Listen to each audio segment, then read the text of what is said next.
Thank you, sir. We've got breaking news in Southeast Houston where a factory has been evacuated because of a carbon monoxide scare. Lauren Tallarico is there live with what we know. Lauren? Hi, Len and Mia. Well, there are several fire trucks and ambulances on scene right now.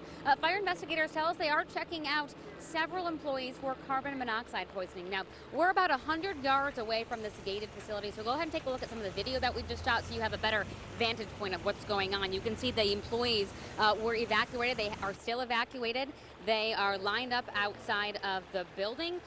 Again, several ambulances and fire trucks right now. Now, this is a facility called Hardee's, and employees tell me this is a produce facility. This is where they store things like fruits and vegetables before they go out to consumers. So it's basically a giant refrigerator inside, which makes sense because carbon monoxide comes from everyday appliances like refrigerators. Again, right now, we don't have information as to the injuries, if there are any, but we can tell you there are several people being checked out right now.